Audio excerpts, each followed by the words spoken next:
Boa noite a todos e a todas. Hoje, mais uma conferência do curso de extensão Cidade, Urbanismo e Urbanização na América Latina,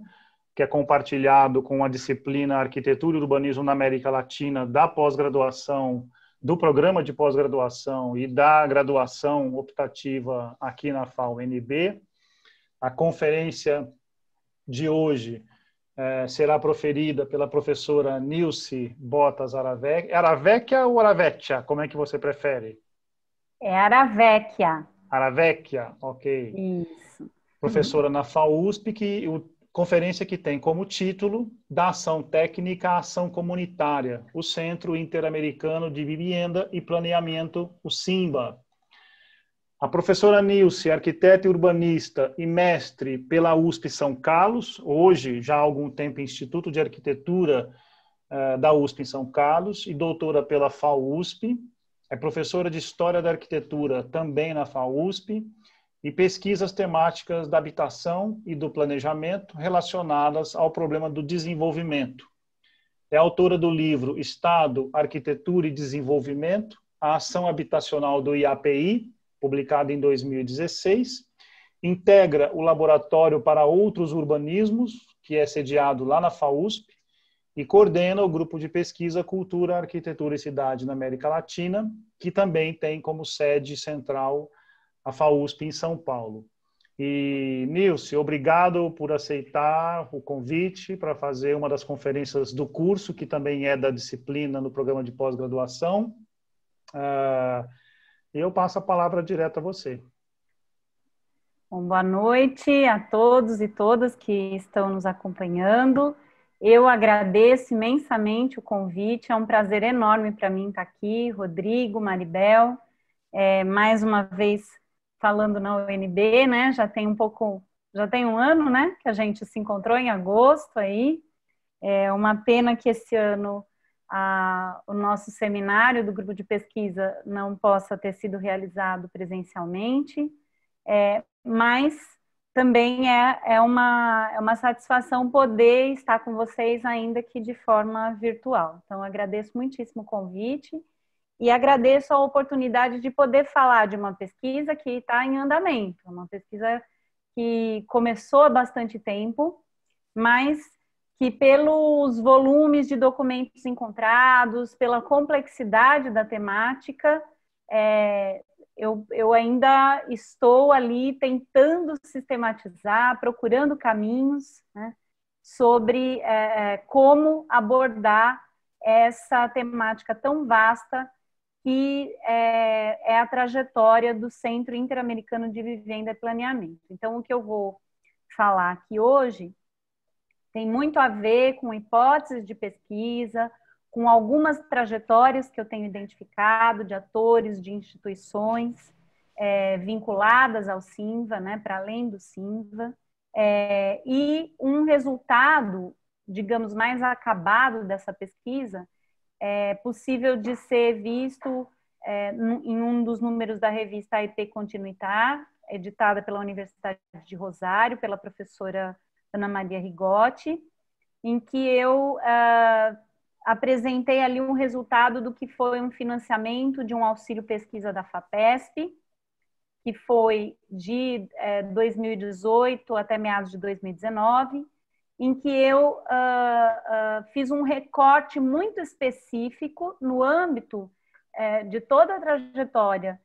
dessa instituição. Eu fiz um recorte muito específico sobre a conceituação, o projeto e a construção de um conjunto habitacional na periferia de Bogotá, o conjunto que inicialmente foi denominado de Ciudad Techo e que depois passou a se chamar Ciudad Kennedy, depois da morte do presidente norte-americano John Kennedy.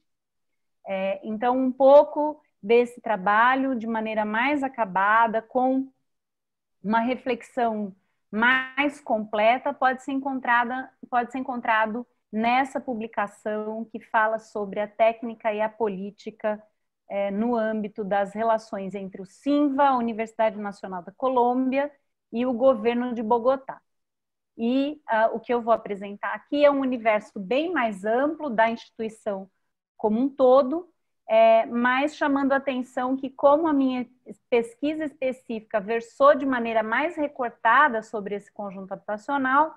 algumas das questões que eu vou falar aqui vão ficar com algumas pontas soltas, né, com alguns elementos que são hipóteses de pesquisa, de uma trama complexa que se formam, mas não necessariamente conforma aqui na minha fala hoje uma versão totalmente acabada, né? Mesmo porque me parece também importante destacar, eu estou trabalhando com um grupo grande na Universidade Nacional da Colômbia, desenvolvendo essa pesquisa, lá sob coordenação do professor Jorge Ramírez e da professora Ana Patrícia Montoya.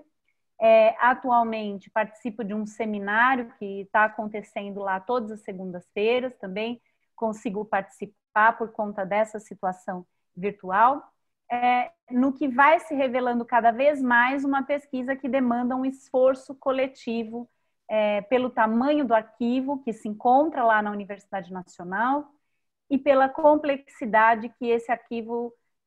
demonstra e requer, portanto, conhecimentos em várias entradas, a partir de vários olhares, né? Então, uma parte disso tudo é o que eu vou apresentar aqui hoje. Esse Centro Interamericano de Vivenda e Planeamento, CINVA, ele é criado em 1951, ele acaba de ser instituído, inicia suas atividades em 1952, mas para entendê-lo é necessário voltar um pouquinho no tempo e pensar algumas questões que foram fundamentais ali para a própria criação da entidade. Eu vou compartilhar aqui, tem alguns poucos slides, um pouco para ilustrar essa nossa conversa, né? E mostrar um pouco também para vocês do que é esse trabalho de pesquisa em andamento, né? Bom, então, voltando um pouco, é necessário pensar a ação do campo disciplinar da arquitetura com o problema mais amplo da moradia, né, que advém ali na América Latina. No âmbito da Europa, isso já vinha desde o século XIX, mas no âmbito da América Latina, isso vai se colocando nos anos 10, nos anos 20, e se consolida definitivamente na década de 30, né? O trabalho reunido, organizado pelo professor Carlos Sambrício, do qual o Rodrigo faz parte, tem um artigo, né, que trata da questão habitacional na América Latina entre os anos 30 e os anos 60, mostra ali como que, para pensar a questão da habitação e a relação da habitação com o campo disciplinar, é importante entendermos a consolidação dos estados nacionais na América Latina, o fortalecimento, as ações políticas e econômicas para fortalecimento da classe média, esse período entendido como o período de substituição de importações, com investimentos na industrialização dos diversos países, né? E a questão habitacional, ela emerge nesse sentido como um ponto específico da constituição de um universo urbano na América Latina e do fortalecimento dessas classes médias urbanas que são entendidas pelos agentes políticos como uma base social fundamental para a consolidação das identidades nacionais. Para que haja uma ideia de nação, de Estado-nação, é fundamental que haja o fortalecimento e a ampliação das classes médias urbanas, numa transformação que vai, pouco a pouco, colocando alguns limites, não muitos, mas alguns limites aos interesses oligárquicos regionais que fazem parte da constituição histórica dos países latino-americanos e que, a partir de 30, vão ficar um pouquinho menos priorizados para dar espaço a essa ideia de interesses nacionais, interesses da nação, né? E essa ideia das classes, do fortalecimento e da ampliação das classes médias, ela vai, então, impulsionar a constituição de bairros modelo, de bairros que vão se instaurar, né? Vão se instalar nas áreas, nas primeiras periferias, no entorno dos centros urbanos das principais cidades latino-americanas, consolidando aí uma classe média baixa, com setores que iriam morar nesses conjuntos, setores do funcionalismo público, setores de uma elite dos operários industriais, né, conformando uma base simbólica também desses regimes nacionais. Né? Nesse momento, a figura do arquiteto ela entra muito como a figura de um arquiteto demiurgo, né? Aquele que sabe como deve ser a habitação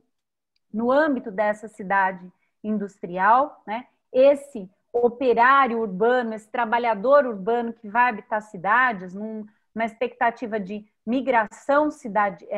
de migração campo-cidade, o arquiteto aparece como técnico que vai traduzir em espaço o que é o novo jeito de morar, o novo espaço de morar que deve corresponder a esses anseios da formação de um cidadão nacional no âmbito dessas expectativas de constituição dos Estados nacionais que está acontecendo nesse momento. E nesse lugar do arquiteto como demiurgo, né, o arquiteto aparece como o técnico que desenha um espaço que, ao mesmo tempo, ensina a vida nessa nova sociedade. Né? O espaço da casa, da habitação, ele aparece com um papel educativo na transformação desse homem que migra do mundo rural para o mundo urbano. Né? As cidades estão em expansão, essa migração está cada vez mais intensa e o arquiteto, então, está emergindo ali como uma figura que traduz e que informa, por meio do espaço, educa esse homem que sai do meio rural para viver na cidade. A partir dos anos 50, essa chavinha do arquiteto demiurgo, ela vai mudando. Né? E o homem que vem do meio rural passa a ser olhado pelos arquitetos, pelos técnicos de uma maneira geral, passa a ser olhado com uma nova estratégia, com um novo olhar. Né? Esse homem que vem do campo, ele passa a ser entendido por suas próprias estratégias de sobrevivência, na dimensão do que na América Latina começa a se constituir como a ideia de subdesenvolvimento. Essa ideia de subdesenvolvimento que está inicialmente vinculada às agências internacionais do primeiro período do pós-guerra. Findada a guerra, os Estados Unidos emergem como potência econômica e cultural no âmbito planetário e numa disputa direta, tanto com o que era a velha Europa, quanto com o que é o bloco socialista, vão se conformar as chamadas agências multilaterais, agências internacionais, que vão emergir com o discurso de promoção da paz mundial. Então, terminada a guerra, emerge todo um discurso de paz mundial, e para que essa paz seja alcançada é necessário superar as condições de pobreza. A ideia de que as condições de miséria, de pobreza, que são visíveis no mundo inteiro com os processos de avanço da urbanização, né, eles têm que ser, essa pobreza, essa miséria tem que ser mitigada, e essas agências internacionais emergem com esse discurso da paz e da mitigação da miséria. Quais são essas agências? A ONU, a OEA, diversas outras agências, o Banco Interamericano de Desenvolvimento, o Banco Mundial, o FMI, o Fundo Monetário Internacional, todas essas agências vão ser organizadas no sentido de alguma maneira, administrar o que poderia ser um cenário de paz mundial, que ao mesmo tempo está sob ameaça o tempo todo, à medida que a Guerra Fria vai se instaurando nessa disputa entre Estados Unidos e o Bloco Socialista. E nessa conjuntura, a ideia de subdesenvolvimento ela vai também sendo transformada. Né? A ideia de subdesenvolvimento, inicialmente, ela é construída por essas agências internacionais e dá a ideia de que existem países atrasados em relação àqueles países mais avançados, que seriam os países do norte, os países industrializados. Né? Os países subdesenvolvidos são os países pobres. Esse conceito subdesenvolvimento, ele vai sendo transformado à medida que essas agências vão instalando nos continentes novas instituições subordinadas a essas agências internacionais que vão fazer uma análise mais pormenorizada dessas condições de pobreza e de miséria, e nessa análise mais pormenorizada vão incorporar pensamentos de intelectuais dos continentes do sul global, né, do que hoje é chamado de sul global, e de que ali nos anos 50 vai ser entendido como terceiro mundo. Então, uma dessas agências internacionais, a ONU, instaura na América Latina a Comissão Econômica para o Desenvolvimento da América Latina e do Caribe, a CEPAL, que é subordinada à ONU, mas que é implantada no Chile, que é instalada no Chile, e que vai incorporando intelectuais latino-americanos. E nessa incorporação de intelectuais latino-americanos, esses outros, os olhares próprios desses intelectuais, vão começar a transformar o conceito de subdesenvolvimento. A ideia de subdesenvolvimento, ela deixa de estar atrelada a uma ideia de atraso e passa a ser entendido o subdesenvolvimento como uma condição estrutural da expansão do sistema capitalista. Intelectuais como Raul Prebisch, como Celso Furtado, vão pensar o subdesenvolvimento como um desdobramento natural da expansão capitalista no planeta. A ideia de que para existir países desenvolvidos é necessário que a conta desse desenvolvimento seja paga pelos países pobres, exportadores de matérias-primas e lugar de uma mão de obra barata. Então, nessa chave de uma transformação do conceito de subdesenvolvimento, vai se dando aos poucos também a transformação do olhar do arquiteto para com a pobreza. O pobre, o miserável, aquele que sai do campo e vai para a cidade, ele deixa de ser entendido como sujeito que precisa ser ensinado para ser olhado com um olhar específico que vai buscar entender de que maneira que esse sujeito trata as suas estratégias de traça, as suas estratégias de sobrevivência no ambiente urbano, né? E à medida que isso vai acontecendo, a arquitetura vai se aproximando cada vez mais de outras disciplinas, uma delas, sem dúvida, a sociologia, mas também a assistência social, também a área do direito, também a área da economia. Mas no âmbito da sociologia também vai se consolidando um campo específico da sociologia, que é a sociologia urbana, que também está muito informada pelos diálogos com a antropologia, que vai buscar olhar para essas estratégias do migrante que sai do meio rural e se implanta na cidade como estratégias próprias de sobrevivência. E esse sujeito não vai ser mais olhado como um sujeito em atraso em relação ao homem urbano. E nesse processo, portanto, o arquiteto ele vai começar a construir a ideia de que ele tem a aprender com esse sujeito e não só a ensinar a ele, né? Então, é importante a gente ter em mente que o SINVA se constitui nesse ambiente dessas transformações disciplinares. Por outro lado, os próprios resultados do desenvolvimento entre os anos 30 e os anos 50, nessa expansão da classe média, na consolidação dos estados nacionais, que eu tinha dito anteriormente, vai forçando os países ditos centrais, os países do norte do globo, né, sobretudo Europa, Estados Unidos, esse eixo que o Jorge Francisco Lierno vai chamar de eixo nor-atlântico, né, vai forçar o próprio desenvolvimento dos países do sul e com especificidade da América Latina, vai forçar esses países centrais também aos poucos a trocarem as noções de caridade ou a noção de poder pela força, né, o chamado Big Stick norte-americano, o poder da força dos Estados Unidos, também vai começar a se trocar essa ideia dos países do norte em relação ao sul, ao invés de olhar com olhar de caridade ou com olhar de poder pela violência, esses países do norte vão começar a construir o discurso da cooperação. É preciso para eles, né, nesse contexto de promoção da paz mundial e de mitigação da pobreza,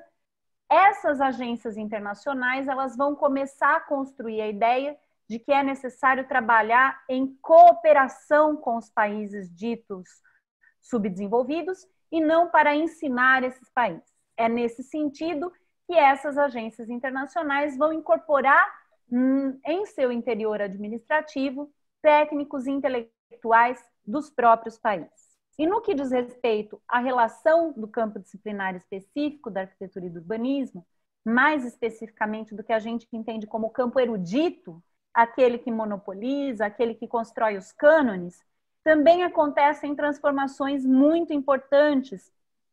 na maneira como o então chamado movimento moderno em arquitetura e urbanismo, aquele fundado nos Congressos Internacionais de Arquitetura Moderna em âmbito europeu, vai ter também uma transformação significativa nesses anos 50, na maneira como o movimento moderno e os arquitetos influenciados, os arquitetos que participavam do movimento moderno, vai ter uma transformação na maneira com que esses arquitetos olham para esses países ditos subdesenvolvidos, ou mais à frente os chamados países ditos periféricos, né? O Jorge Francisco Lierno, que eu já citei, ele vai falar sobre a movimentação de intelectuais no continente americano como parte fundamental nas elaborações das vanguardas desde o final do século XIX, passando pelo início do século XX, né? Mas ele vai dizer que se nas primeiras décadas do século XX essa relação entre as vanguardas ditas modernas com os países ditos pobres, periféricos, acontecia na chave de uma busca pelo primitivo, pelo exótico, né? A ideia da maneira de buscar a pureza das formas, o entendimento de que os chamados povos primitivos que habitam a África, a América, teriam a informar o movimento moderno a partir da necessidade desses europeus se despirem dessas condições historicistas que marcavam os processos da arquitetura aí, desde o século XV até chegar com o ecletismo no século XIX, né? Então, se ali no começo dos anos 20 tinha esse olhar de buscar esse primitivismo, esse exótico, a partir dos anos 50, a força com que a América Latina emerge no debate internacional vai vir daquilo que é considerado a debilidade da América Latina,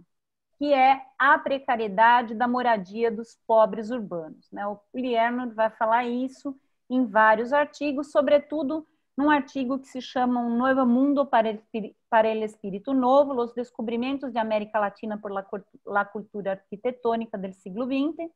num livro dele chamado Traças del Futuro, né? Ele vai, então, ao longo do finalzinho do século XIX até década de 70, 80, traçando um panorama para mostrar de que maneira esse entendido novo mundo figura no debate da formação internacional de um movimento de arte e de arquitetura internacional na constituição das vanguardas modernas. E ele vai dizer, então, no começo da década do século XX, é na chave do primitivo, e a partir dos anos 50 é o olhar para a precariedade urbana das massas campesinas que vão habitar cidades e que conformam extensos espaços de precariedade, as chamadas favelas, vilas misérias, né?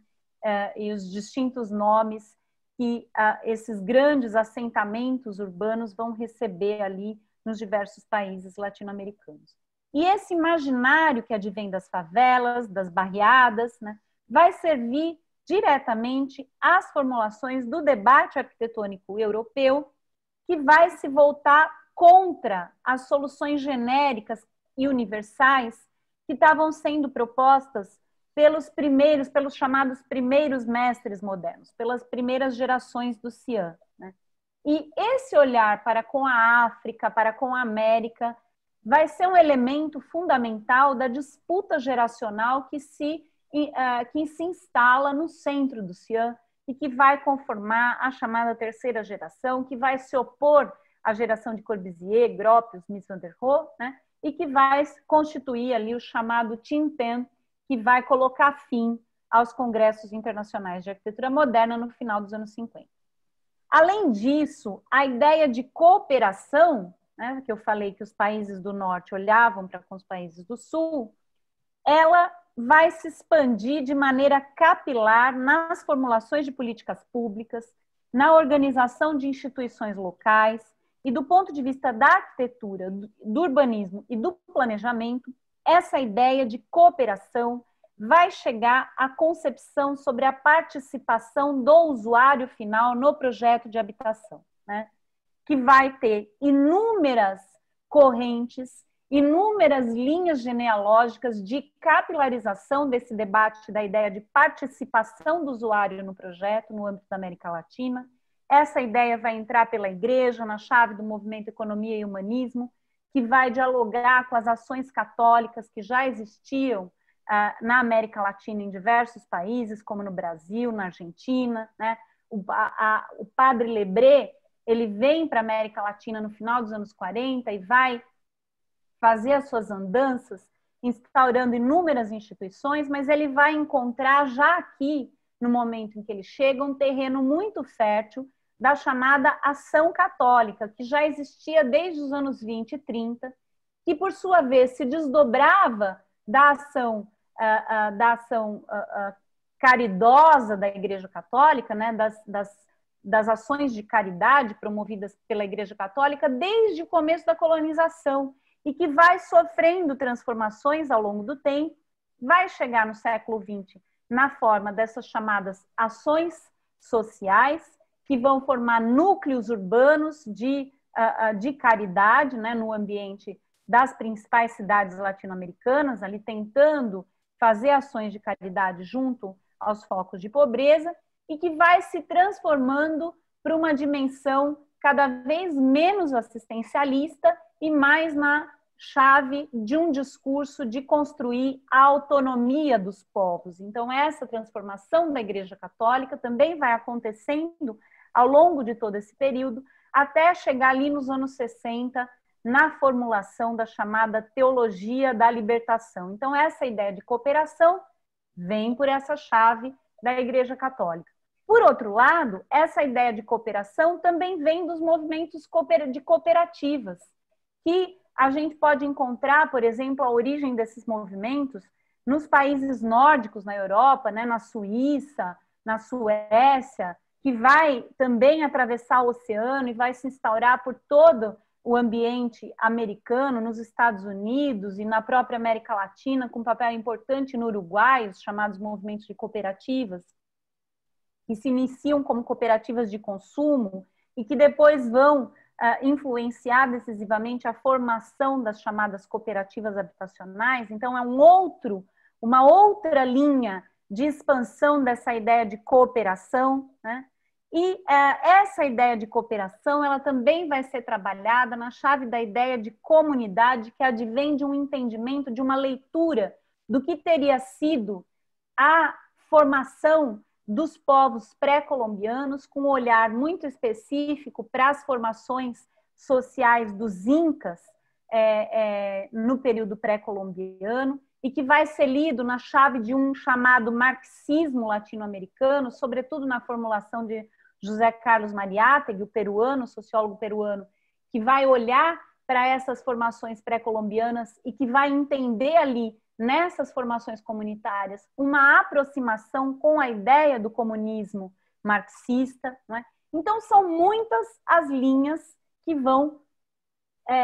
transformar de maneira capilar essa ideia de cooperação e de participação. Ora, numa perspectiva de maior autonomia dos cidadãos, das pessoas envolvidas, ora, numa perspectiva de assistencialismo e de caridade. Essas coisas, elas vão andar simultaneamente, vão se encontrar em determinados momentos, vão se retroalimentar, vão se auto-influenciar, e é importante a gente entender as oscilações, as ambiguidades, as contradições no interior do SINVA a partir dessas inúmeras chaves, dessas inúmeras correntes que vão influenciar também a formação do próprio campo do planejamento urbano no âmbito da América Latina. Do ponto de vista das ideias, isso tem estreita relação com a dualidade comunidade versus sociedade, que embasa os debates na sociologia, sobretudo a partir das formulações de Ferdinand Tönnies, o sociólogo alemão, que vai ter uma influência fundamental nos debates da chamada Escola de Sociologia de Chicago, que vai exportar vários de seus estudiosos para países latino-americanos e que vai pensar vários tipos de entendimento dessas chamadas comunidades. Então, a comunidade sempre estaria ligada à ideia de laços de afetividade, de laços de solidariedade, enquanto a ideia de sociedade estaria pautada na ideia de abstração do indivíduo, de relações demarcadas pela legislação, pelas regras de convívio social, né, pela ideia de um republicanismo, de uma democracia que parte de uma convivência universal entre os sujeitos, né, numa oposição do que é entendido como comunidade, que pressupõe relações de afeto entre os sujeitos. E esses estudiosos da Escola de Chicago, eles vão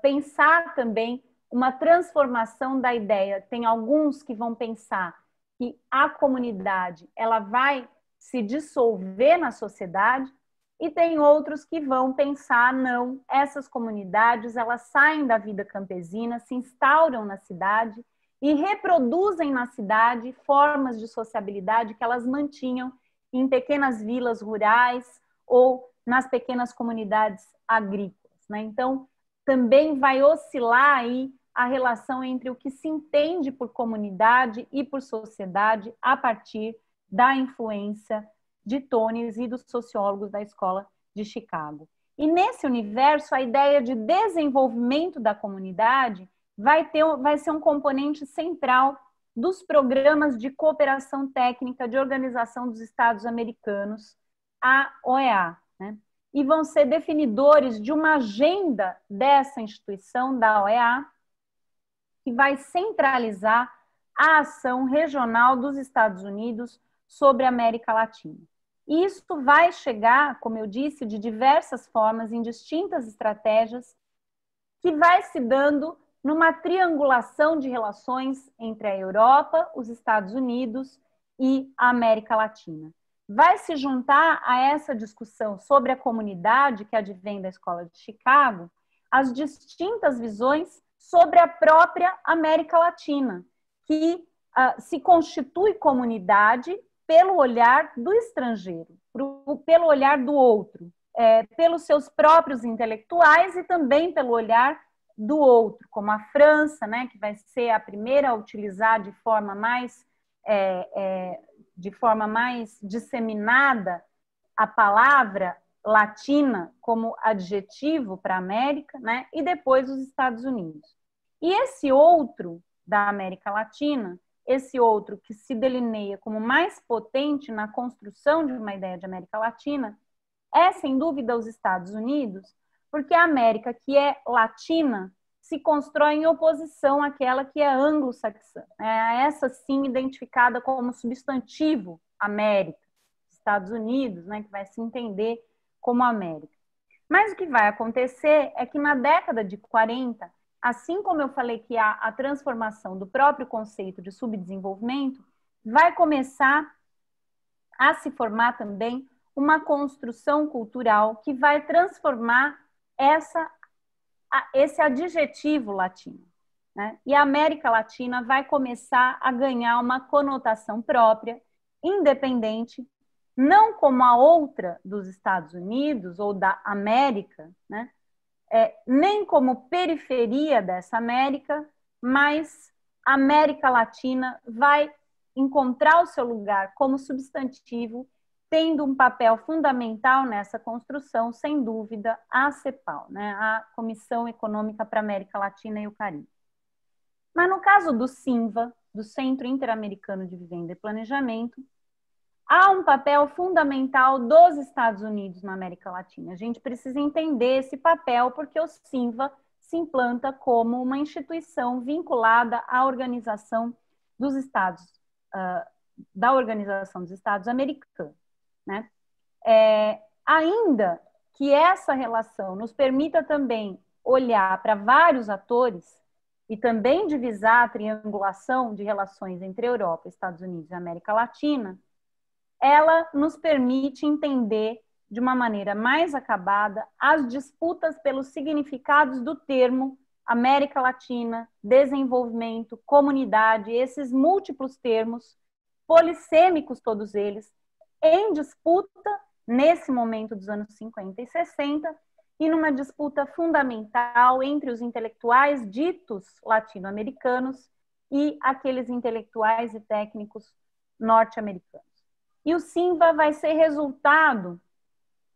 as ideias tecidas no ambiente do CINVA vão ser resultado dessas disputas a partir desses múltiplos significados, e o CINVA, como eu disse, é resultado de um programa de cooperação técnica da OEA, no caso, uma cooperação técnica que se estabelece entre o governo da Colômbia com a Universidade Nacional da Colômbia, né, e a própria Organização dos Estados,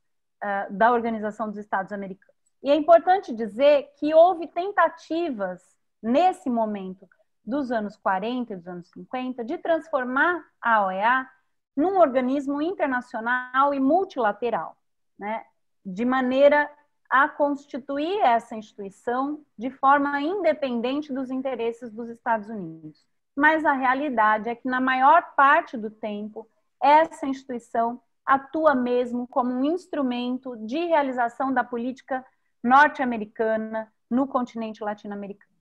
E nessa ação da OEA, também é importante a gente entender o que foram as políticas do New Deal depois da crise de 29, que foram uma base fundamental de gestação de várias das ideias e experiências que os técnicos do CINVA vão tentar replicar na América Latina. Isso vai se fazer no meio desse arco temporal que vai da ideia de desenvolvimento da comunidade, né, para que essa comunidade se integrasse à sociedade, até chegar à ideia da incorporação da própria comunidade nos processos de desenvolvimento, a partir de uma ideia formulada por um dos teóricos da Escola de Chicago, o Oscar Lewis, né? Os elementos mais aprofundados desse debate vão estar nos textos A Produção da Cidade Latino-Americana, do Adrian Gorelick, e da Aldeia à Cidade, também de autoria do Gorelick. Então, vai se trocar a ideia de que a comunidade tem que se desenvolver até ser integrada na sociedade, passando-se a ideia de que a comunidade deve ser incorporada nos processos de desenvolvimento enquanto comunidade, né? Mas a gente vai ver na ação do CINVA que essa conceituação, ela também tem um papel fundamental dos próprios intelectuais latino-americanos, né, que vão entender esses processos de organização comunitária como processos potentes de autorrealização desses sujeitos, dessas comunidades, de constituição de uma autonomia política, cidadã desses sujeitos, econômica também desses sujeitos. Na incorporação dessa ideia de comunidade aos processos de desenvolvimento, vai, como eu falei lá no início, saindo a figura daquele arquiteto demiurgo, que ensina através do desenho do espaço, para entrar a ideia de arquiteto colaborador, daquele que trabalha junto com a comunidade e que recebe da comunidade insumos também para o seu aprendizado e para a sua incorporação nos desenhos de procedimentos projetuais e de espaços habitacionais. E vai se iniciar a formulação de políticas públicas baseadas na ideia de assistência técnica dos arquitetos, dos planejadores para os trabalhos comunitários. Então, o arquiteto deixa de ser aquele que chega com o desenho pronto para ser aquele que dá assessoria técnica para os procedimentos de construção. Isso também vai incorporando, vai construindo uma ideia de empoderamento das populações que são alvo de políticas habitacionais. O resultado prático disso, na formulação de políticas públicas, era a combinação de serviços técnicos com a chamada autoajuda na construção da moradia, né? Que no âmbito dos técnicos dos Estados Unidos vai ser chamado de self-help housing, e que na América Latina vai ser entendido como processos de ajuda mútua ou de autoajuda, como chamamos no Brasil, os processos de mutirão de autoconstrução por ajuda mútua, que vão também levar a uma ideia de autogestão, que vai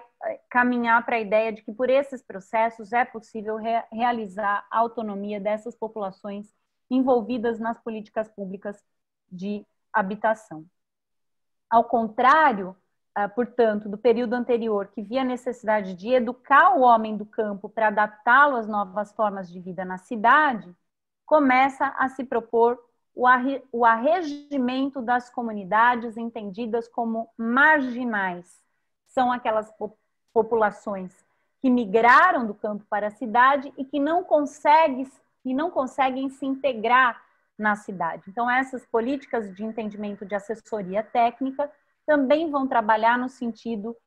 de arregimentar e organizar essas comunidades entendidas como marginais. Esse processo também está diretamente relacionado à conformação da chave da ideia de dependência dos países pobres em relação aos chamados países ricos. Uma dependência que começa a ser entendida como cultural e como econômica. Não só mais a ideia de pobreza econômica, mas também a ideia de uma dependência cultural. E essa ideia de dependência cultural e de dependência econômica, ela vai constituir no campo dos intelectuais marxistas a ideia de que essas comunidades ditas marginais têm um potencial transformador e revolucionário, porque elas estão à margem do sistema capitalista. Elas não são integráveis nesse sistema. Essa é a ideia que se conforma. Então, se eu tenho uma extensa camada de população marginal, essa população ela tem uma potência maior para construir, para fazer a revolução, numa perspectiva marxista, do que aqueles operários com carteira assinada, com trabalho formal, que já são integrados no âmbito da economia capitalista. Não é? Então, muitos intelectuais marxistas vão depositar a expectativa da revolução nessas comunidades marginais e vão se integrar nesse trabalho de assessoria técnica na perspectiva de que é possível arregimentar e organizar essas comunidades para construir a consciência para que elas realizem a revolução.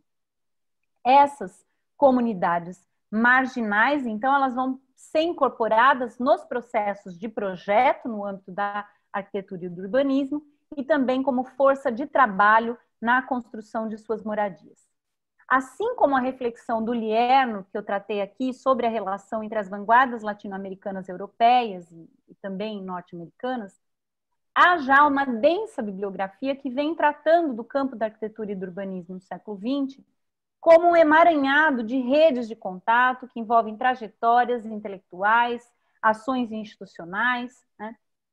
E no âmbito das relações com os Estados Unidos estão os trabalhos, por exemplo, do Fernando Attic, da Sarah Feldman, da Elisângela Almeida, né? De vários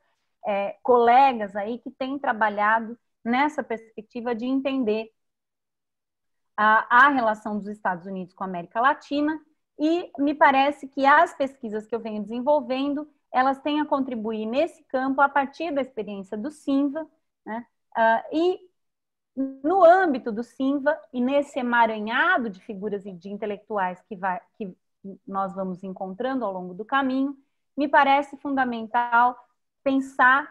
o Simva a partir de algumas trajetórias de alguns técnicos intelectuais individualmente, como os casos de Jacob Crane, o engenheiro norte-americano, de Alberto Lieras Camargo, que foi presidente da Colômbia, de Anatoly Solo, o arquiteto suíço que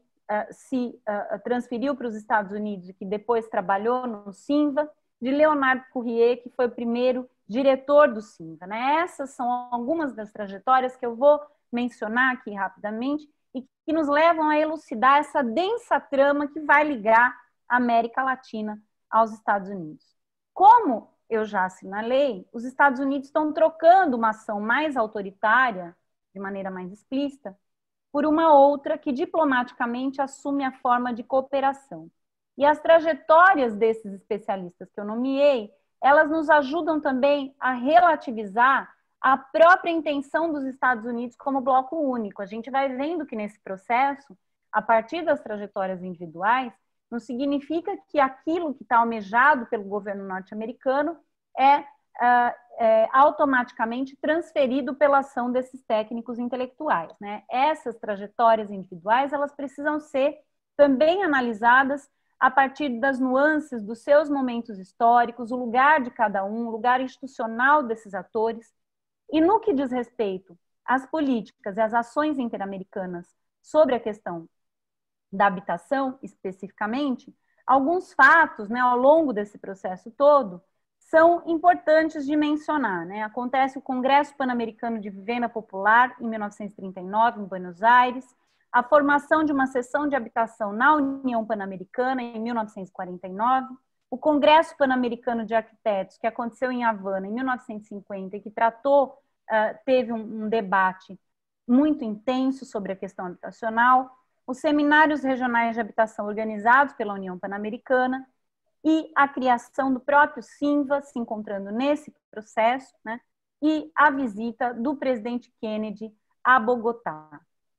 para inaugurar a pedra fundamental do projeto que seria a vitrine do seu programa Aliança para o Progresso, a partir de Ciudad Tétil, na periferia de Bogotá. E nos registros relativos a esses acontecimentos, é muito comum o aparecimento desses atores que vão nos permitindo analisar como é que se dava a relação entre a América Latina e os Estados Unidos, nos campos diplomáticos e também nos campos específicos da disciplina da arquitetura e do urbanismo. E aí é importante, como eu disse, a partir dessas trajetórias individuais, a gente identificar o papel de Alberto Lieras Camargo. Alberto Lieras Camargo, que aparece aqui nessa imagem junto com Juscelino Kubitschek, com John Kennedy, né? Ele foi filiado ao Partido Liberal colombiano, foi secretário de governo do presidente Alfonso Pumagero, também foi embaixador e ministro de Relações Exteriores do governo colombiano e foi eleito para dirigir a União Pan-Americana em 1947. Tem um papel fundamental na transformação da União Pan-Americana em Organização dos Estados Americanos. Então, o que era a União Pan-Americana vira a Organização dos Estados Americanos, muito por iniciativa do Alberto Lieras Camargo, que via com otimismo a possibilidade de transformar essa instituição, a Organização dos Estados Americanos, numa instituição multilateral de maneira mais independente do que o almejado pelos Estados Unidos. Então, o Alberto Lieras Camargo, ele preside a Organização dos Estados Americanos até 1954. E como dirigir, tornar a OEA mais participativa e multilateral, né? O Lieras Camargo, como representante da Colômbia na ONU também, ele também defendia a autonomia regional da América dentro da ONU. Então, essa relação de proximidade com o governo norte-americano tem por trás da preocupação do Alberto Lieras Camargo o entendimento de que também é necessário se destacar e a América ganhar autonomia em relação à Organização das Nações Unidas, a ONU. E ele vai liderar, então, essa agenda da OEA definindo o programa de trabalho da instituição a qual estaria ligado depois o SINVA, né? Que não por acaso tem sede em Bogotá. É porque o Alberto Lieras Camargo está diretamente envolvido na própria criação desse centro. Tanto no âmbito da ONU quanto no âmbito da OEA, entendia-se a necessidade urgente de melhorar, como eu disse, as condições de vida dos indivíduos como forma de manter a paz mundial, né? Esse discurso todo da manutenção da paz mundial. Era necessário, portanto, regular conflitos sociais com políticas públicas e modernização institucional. Então, a ideia era que era necessário capacitar os estados nacionais para que eles implementassem políticas públicas de forma a mitigar os efeitos da pobreza e da miséria desses países. E certamente havia uma competição nesse sentido entre a própria ONU e a OEA na corrida para o estabelecimento institucional dessas políticas, né, da capacitação técnica, de oferta de capacitação técnica no âmbito do território latino-americano. O próprio Alberto Lieras Camargo vai propor, no âmbito da OEA, um departamento para assuntos econômicos e sociais, assim como um conselho econômico e social. Só que, nesse mesmo momento, o Alberto Lieras está, junto com os Estados Unidos, enfrentando a competição da ONU, que está instaurando na América Latina a CEPAL, que era subordinada ao Conselho Econômico e Social da ONU, né, que trata de arregimentar quadros já reconhecidos no ambiente latino-americano, sob a liderança do economista argentino Raul Prebisch, em que já se avançava nas discussões econômicas, na produção de publicações, de estudos que vão se difundindo amplamente por todo o continente. Considerando essa corrida, essa disputa entre a ONU e a OEA vai ficar para trás. Então, à medida que a ONU expande os seus assuntos, as suas ideias, os seus estudos sobre economia, sobre desenvolvimento, sobre cidades, inclusive, né, a OEA vai restar a organização de projetos de capacitação de políticas públicas numa escala menor. A gente tem que considerar também que, em função do pouco interesse dos Estados Unidos em promover, de fato, uma ação multilateral por parte da OEA, os investimentos nesses programas da OEA são menores do que os investimentos colocados na CEPAL, né? Mas, então, por conta disso, a OEA vai assumindo um papel, digamos, marginal do ponto de vista da conformação de grandes ideias, mas vai implantando organismos múltiplos para capacitação de técnicos para implementação de políticas públicas, né? Então, vai se colocar a necessidade de capacitar os técnicos administrativos para um funcionamento mais eficiente do Estado, realizar programas de educação de adultos, desenvolver trabalhos sociais em comunidades, promover a reforma agrária. Essa agenda, que em grande medida era a agenda que estava sendo debatida pelos intelectuais no âmbito da CEPAL e que vai acabar hegemonizando o debate sobre a ideia de desenvolvimento, que vai ser incorporado também pela própria OEA. E ainda que se considere a pequena escala das ações da OEA, esses projetos vão se capilarizando em instituições de todo o continente e vão ter impacto direto nos países, porque vai ter uma capacitação, uma formação de técnicos a partir dessas instituições, de técnicos que depois, né, eles vão fazer cursos nessas instituições e depois voltam para os seus países para trabalhar nos estados, nos municípios, na formulação e na implementação de políticas públicas. E o Lieras Camargo, então, ele vai seguir com a intenção de promover a OEA e de defender sua capacidade na elaboração de programas de cooperação regional, a partir de alguns pequenos programas. Programa especializado em enfermidades contagiosas, era um dos programas. Centro de capacitação e cooperativismo. Lembram que eu falei da ideia de cooperação, de formação de cooperativas, que estava informando também todas as elaborações dos técnicos intelectuais desse momento. um centro de educação técnica para o melhoramento da agricultura e da vida rural, né? Porque tinha toda uma preocupação com os conflitos rurais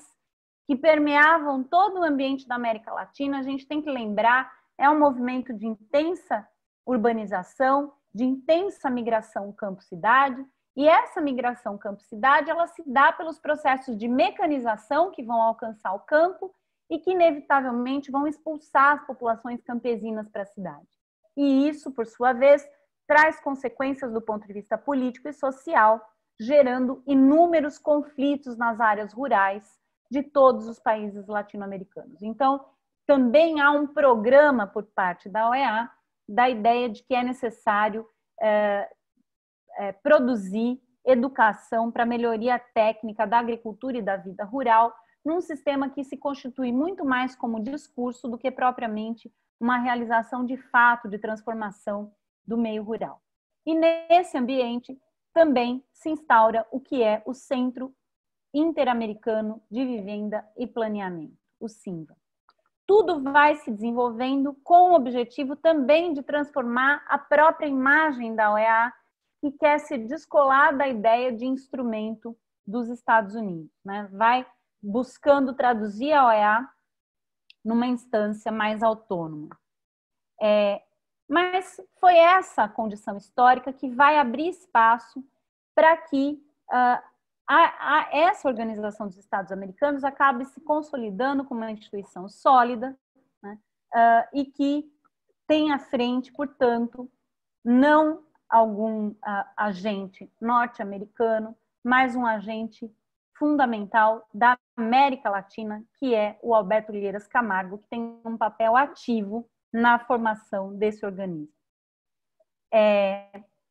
Mesmo pelos Estados Unidos, né, como eu disse, não recebia grandes investimentos, mas, paradoxalmente, quando os Estados Unidos vão resolver dar importância à Organização dos Estados Americanos, eles vão fazer na perspectiva de submeter de novo essa agência a partir de um programa muito específico que também vai ter um papel fundamental desses três que estão ali e um papel fundamental do Juscelino Kubitschek, que é o programa Aliança para o Progresso. A Aliança para o Progresso vai esgotar, né, as possibilidades da Organização dos Estados Americanos, diz o Alberto Rivera Paz, historiador colombiano que estudou o CINVA e a relação do CINVA com a OEA. Ele vai dizer: a Aliança para o Progresso esgota as possibilidades da OEA ao transformar um cenário de intercâmbio plural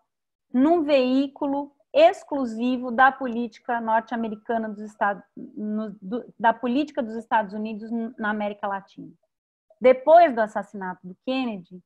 das duvidosas incursões militares norte-americanas na América Central e da saída de Cuba em 1962 da OEA, né, a sustentação filosófica da OEA foi derrubada, né, e a OEA vira, de fato, um mecanismo dos Estados Unidos. Então, é curto o período de tempo que essa instituição se constitui com uma perspectiva mais autônoma.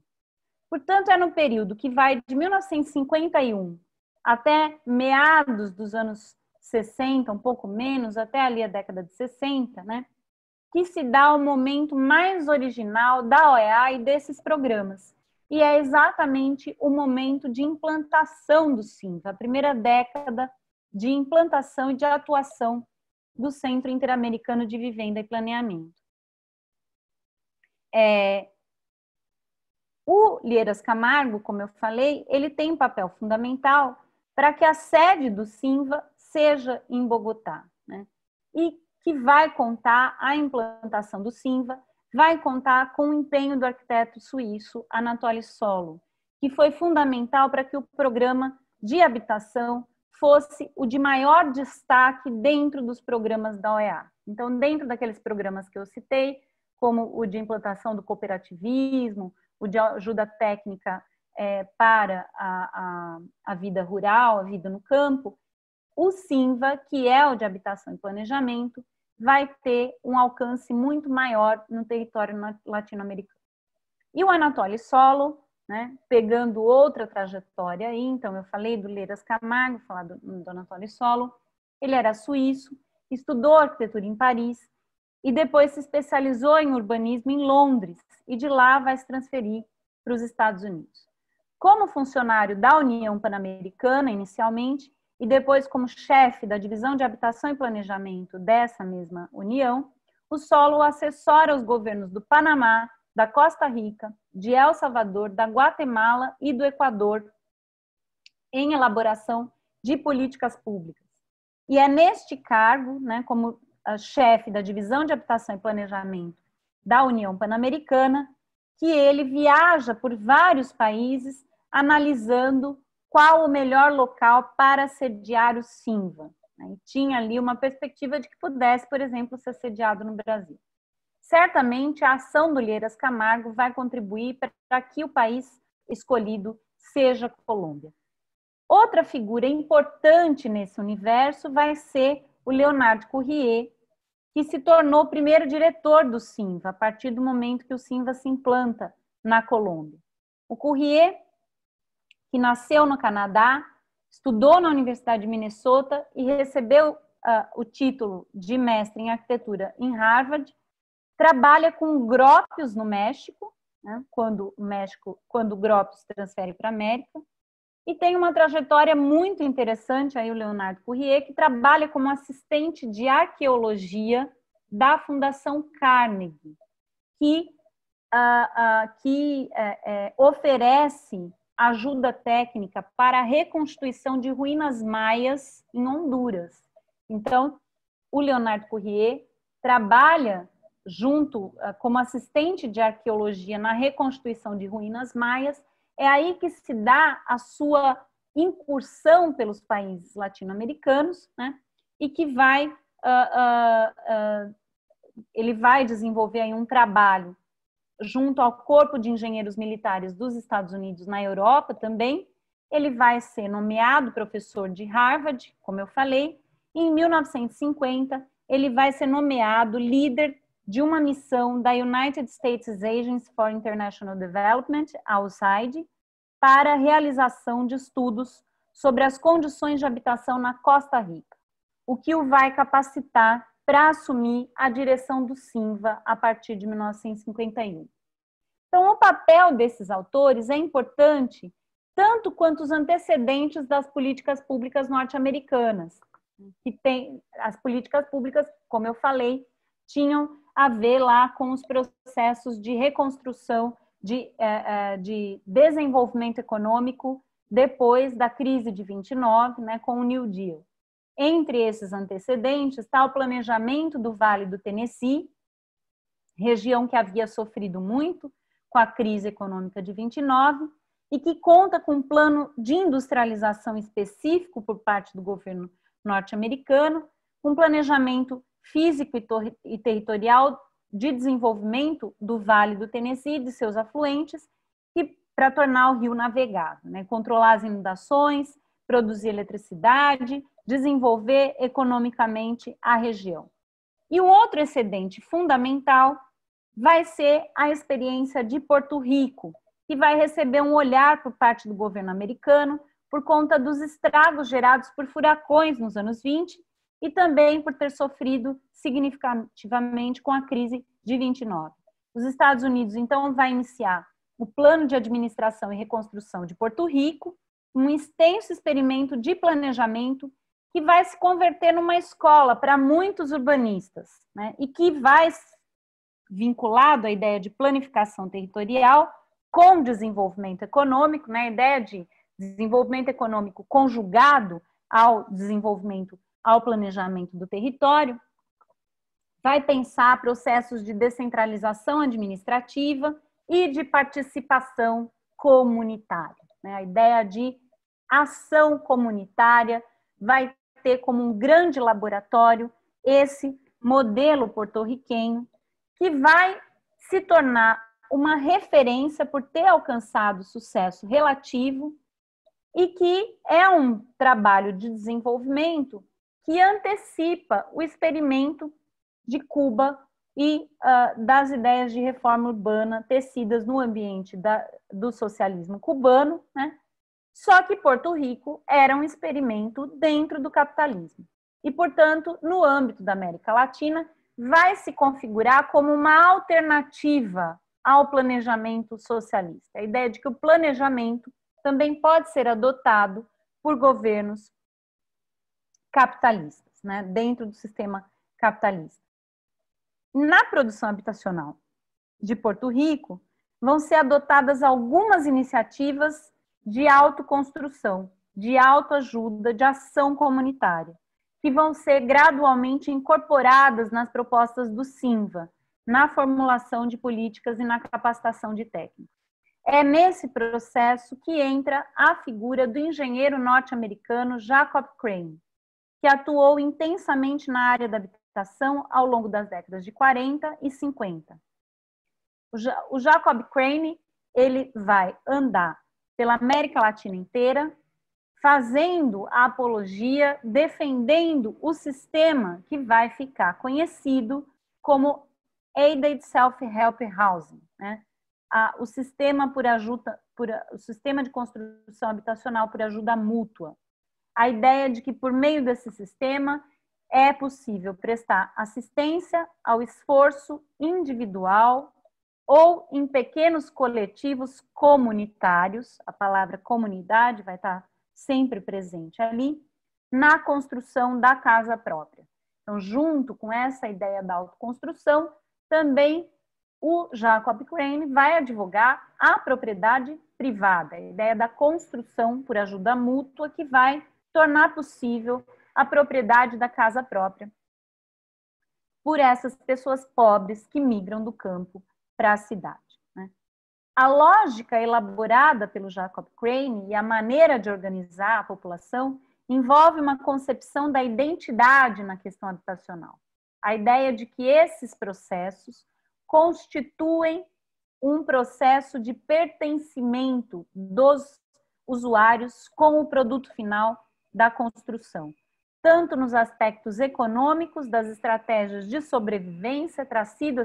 traçadas por esses sujeitos, quanto nas dimensões culturais, por meio da utilização da mão de obra e de materiais locais. Então, é a ideia de que os materiais locais têm que ser utilizados na construção dessa casa própria. Junto com essa ideia, também vai ser implementada a chamada ideia dos Site and Services, que é a ideia do lote com serviços, que vão começar a ser incorporadas na ação habitacional da Autoridade de Habitação em Porto Rico, já a partir de 1939. Então, a gente vê que esses antecedentes, eles antecedem em mais de uma década a ação do próprio SINVA. Então, essa ideia de ação comunitária, de autoconstrução, que a gente às vezes acha que é uma coisa ali de novidade do final dos anos 70, 80, né? Na verdade, já está presente no ambiente latino-americano desde finais da década de 30. E na década de 50, o SINVA vai receber uma atenção especial nas atividades do Jacob Crane, que vai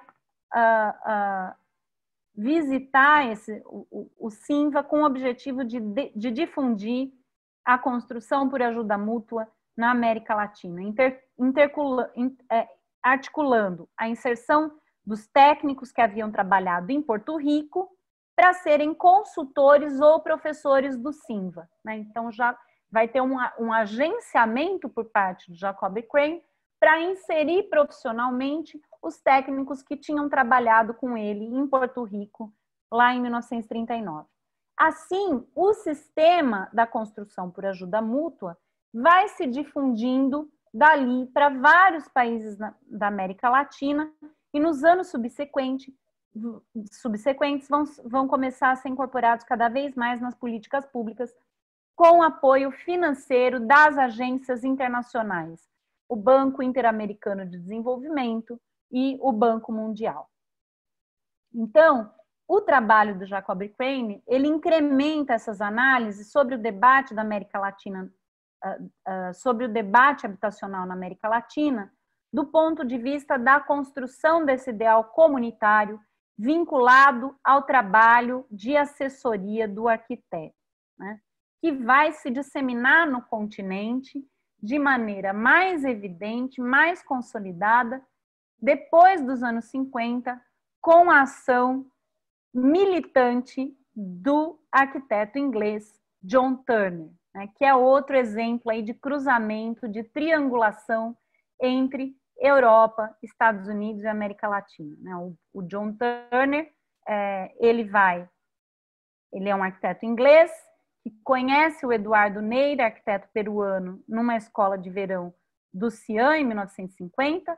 A convite do Eduardo Neyra, ele vai ao Peru para participar de trabalhos da reconstrução da cidade de Arequipa, que sofre um terremoto, e a partir desses processos ele começa a fazer uma interpretação dos modos de morar dessas comunidades pobres que migram do campo para a cidade e que vão estruturando suas estratégias de construção habitacional e de sobrevivência.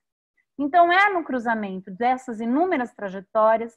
tão singulares que vai marcando uma certa autonomia dos próprios trabalhos, das propostas do Simva na primeira década de existência, quando nós podemos identificar uma sobreposição do que era uma cultura que a gente pode chamar de moderna,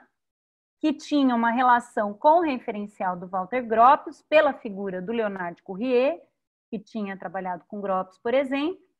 e o terreno que a gente pode chamar ainda de discreto, da ideia de cooperação com organizações rurais e marginais nas periferias das grandes cidades. É essa mescla entre a visão moderna e a visão comunitária que vai abrir espaço para experimentos como o de Raul Ramírez, um engenheiro chileno com grande conhecimento em construções, em concreto protendido, que vai conceber, no âmbito do Simva, uma prensa portátil que permite a fabricação de blocos de solo-cimento, utilizando materiais locais como terra, cal, água e cimento. Essa máquina vai ser amplamente utilizada em Bogotá, inclusive por construtores particulares que eram assessorados pelo Simva, segundo sua perspectiva de difusão de técnicas construtivas racionalizadas, e essas prensas vão ser largamente utilizadas em experimentos de pequenos construtores locais, que depois vão sendo repassadas para vizinhos, associações, juntas comunitárias, num processo irradiador desse conhecimento. Então, só para a gente pensar aqui, como é que vai se dando esse processo desse cruzamento no Simva, eu trouxe alguns elementos para ilustrar, né? Aqui está um documento que eu peguei ali no Centro de Documentação, no arquivo do Simva, na Universidade Nacional de Bogotá, um documento que trata da vivenda tropical úmida, porque os arquitetos estavam interessados em identificar o que eram os problemas da habitação autoconstruída por essas populações campesinas, né? E tem papel fundamental, eu espero que vocês estejam vendo aí, o sociólogo Orlando Falsborda e o arquiteto Ernest Vautier, um arquiteto argentino. Os dois vão trabalhar em conjunto no âmbito do Simva, mais uma vez aí, aquilo que eu falei para vocês, né, a aproximação entre a sociologia e a arquitetura, né, na ideia de que é necessário conhecer de perto as formas de morar dessa população campesina que está indo engrossar as periferias das grandes cidades e, a partir de um entendimento profundo dessas formas construtivas, incorporar essas formas em processos racionalizados para um uso racionalizado desses materiais e desses métodos construtivos. Então, tem uma série de levantamentos, muitos estudos sobre habitações em áreas rurais, aqui no caso, na região de Chocó, na costa do Pacífico, na Colômbia, né? Então, a gente vê aí o levantamento das casas, que eram casas de barro cobertas com palha, casas que misturavam a utilização de pedras com blocos de tijolos muito rústicos, né, com blocos de argila muito rústico, ou casas que eram erigidas apenas com elementos descartados, né, placas de madeira, né, e assim sucessivamente. E aí nessa ideia da conjugação entre o pensamento e uma cultura modernista no âmbito do campo disciplinar da arquitetura, conjugando essa ideia de aprender com essas comunidades rurais, com essas populações campesinas, esses grupos de técnicos do SINVA vão desenvolvendo processos de racionalização da utilização da mão de obra rudimentar, da mão de obra artesanal, até chegar na elaboração da chamada SINVA-RAM, essa máquina que foi desenvolvida por esse arquiteto chileno, o Raul Ramírez, que vai desenvolver a máquina, né? Aqui está um desenhinho, uma marca d'água aqui da máquina atrás, a sua SINVA-RAM House, no desenvolvimento de uma cartilha que ensinava a pessoa a construir sozinha a sua própria casa, a partir da prensa desses blocos de solo-cimento. Então, é a leitura dessa casa precária, dessa casa de barro precária, que vai se desdobrar no desenvolvimento da utilização de uma máquina que é passível de ser operada por um único ser humano na produção desses blocos, desses diversos tipos de desenhos de blocos, que podem desenvolver amarrações na construção das casas, né, para que os sujeitos pudessem sozinhos construir as suas próprias casas. Outro lado do cruzamento das trajetórias e de ideias no interior do SINVA é, sem dúvida, né, no âmbito desse processo que eu estou dizendo aqui, é, sem dúvida, o espaço destacado que vai ganhando na instituição o problema da habitação rural. E é também importante a gente identificar o que eles estão chamando por habitação rural, né? Então, as casas precárias que faziam parte de pequenas vilas ao redor das cidades grandes que estavam se formando, também eram entendidas como casas rurais, né? Porque eram casas que eram implantadas de maneira mais disseminada pelo território, sem grandes densidades. E o argentino Ernesto Boutier, que eu escrevi, que eu coloquei aqui, né, que produz, por exemplo, esse, mas uma série de outros documentos de estudos do SINVA sobre habitação rural, ele vai ser o principal colaborador para os programas de habitação rural que o SINVA vai desenvolver a partir de intensas pesquisas das formas construtivas, dos materiais, dos modos de morar das pessoas do campo. E o Boutier, ele vai dirigir os cursos regionais do SINVA, que vão ser realizados fora da Colômbia, fora de Bogotá, e o Brasil vai ser um dos países que vai receber duas versões desse curso de habitação rural. Uma das versões vai ser ministrada na Universidade Federal de Viçosa, em Minas Gerais, e outro curso vai ser desenvolvido na cidade de Escada, no sertão pernambucano, na Zona da Mata, em parceria com a SUDENE, a Superintendência de Desenvolvimento para o Nordeste, no âmbito todo desse debate das ideias de desenvolvimento que estavam conformando os imaginários e as construções dos intelectuais e dos técnicos daquele momento. E para essas formulações, como eu falei, vai ser também fundamental a colaboração dos sociólogos e, além do Orlando Fausborda, que eu citei aqui, outro importante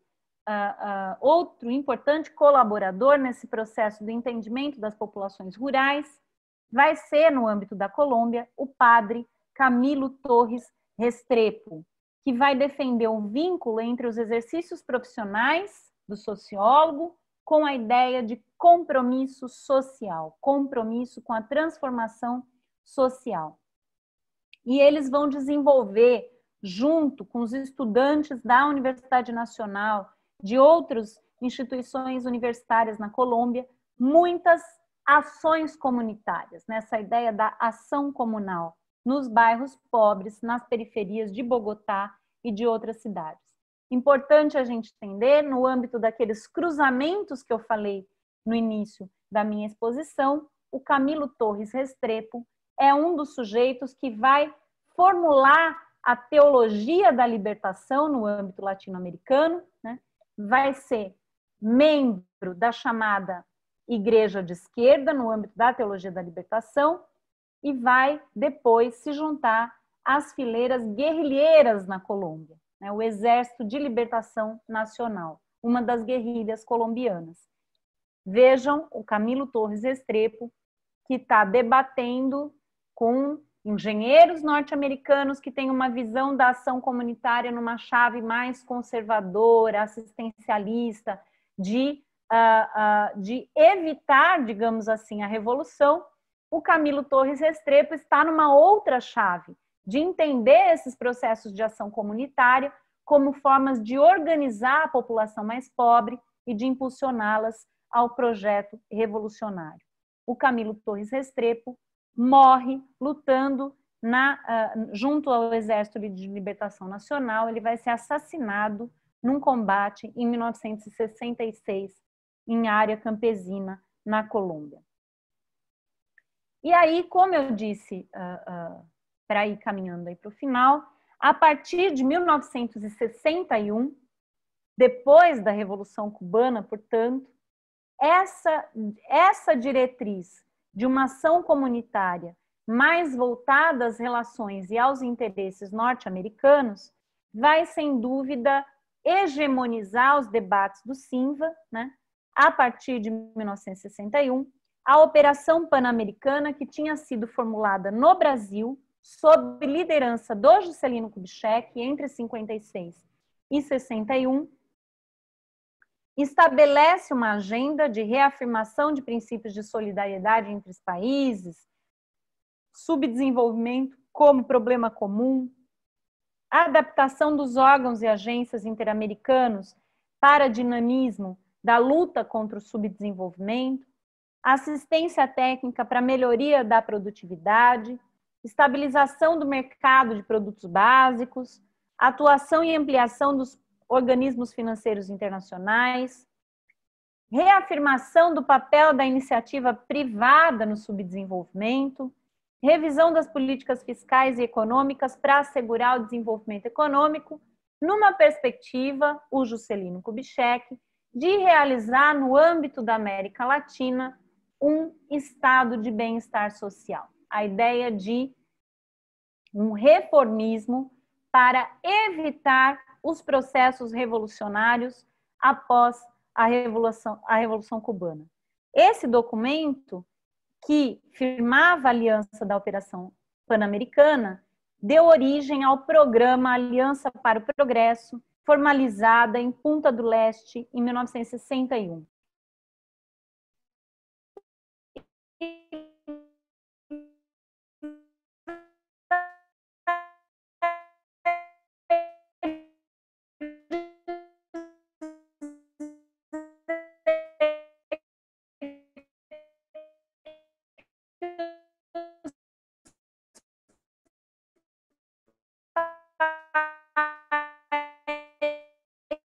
Isso, pouco a pouco, vai dando espaço a uma ideia de ação comunitária mais vinculada à expansão das grandes metrópoles na América Latina. E o conjunto de Ciudad Kennedy, ele é paradigmático nesse sentido, porque não se tratava de um experimento numa pequena vila, numa pequena comunidade rural, como tinham sido outros experimentos do SINVA até final dos anos 50, mas se tratava de um experimento gigantesco que tratava de desenhar o que era também a fronteira na própria cidade de Bogotá, dividindo um ambiente mais ao norte de uma classe média alta, né? Quanto mais você vai para o norte na cidade de Bogotá, mais amplia a condição de renda da população, e o que é a cidade de Bogotá ao sul, né? Ao lado do distrito de Kennedy, se encontra simbolicamente o distrito de Ciudad Bolívar, que é um distrito gigantesco formado somente por ocupações espontâneas naquilo que a gente chama no Brasil de favelas, né? Então, Ciudad Kennedy, esse imenso conjunto habitacional produzido com a assessoria técnica do SINVA, que produz o primeiro grande experimento em escala massiva da incorporação da autoconstrução, né? Então, essa parte aqui de trás, formada pelas casinhas, né, que são essas casinhas aqui, elas foram produzidas em sistema de multirão, com a incorporação da mão de obra dos usuários finais, dos moradores do conjunto, né? Foi pela primeira vez aplicado numa escala gigantesca essa auto-organização, essa autogestão e a construção em processo de multirão com assessoria técnica, autogestão não, autoconstrução com assessoria dos técnicos do SINVA, vai marcar a cisão da cidade de Bogotá. De um lado vão ficar os mais pobres e do outro vão ficar os mais ricos, e Ciudad Kennedy funciona quase como que a última fronteira de uma classe média, de uma área urbanizada, bem equipada da cidade, contando com todos os equipamentos públicos, mas que dá vazão para toda a cidade autoconstruída, para essa grande periferia que conforma também estruturalmente a própria cidade de Bogotá, né? Então, é por isso que eu costumo utilizar a metáfora da fronteira para falar tanto dos últimos anos de existência do SINVA, que vai até 1972, quando a OEA se retira do termo de cooperação, né? O SINVA ainda passa a existir apenas como uma instituição de pesquisa no âmbito da Universidade Nacional, que vai funcionar até 1977, já não mais com a participação da OEA, né? O SINVA como fronteira, Ciudad Kennedy como fronteira, nessa sobreposição entre a cultura moderna com o chamado desenvolvimentismo de Estado e o momento que vai se consolidar, não por acaso, o fim do SINVA é em 1972, e em 1973 acontece o golpe no Chile, com a tomada de poder pelo Pinochet, que acaba com a experiência do socialismo democrático de Allende, né? E desenvolve ali no Chile, em que os Estados Unidos, né, num outro tipo de ação na América Latina, vai desenvolver uma parceria com as elites chilenas na implantação do primeiro grande laboratório do neoliberalismo no planeta, que vai se tornar o Chile a partir de 1973. Então, não por acaso, me parece também importante a gente entender o marco desse processo ali, o fim da participação da Organização dos Estados Americanos numa instituição como o SINVA, de cooperação institucional, em 1972. E até a próxima. Obrigado, Nilce. Eu que agradeço.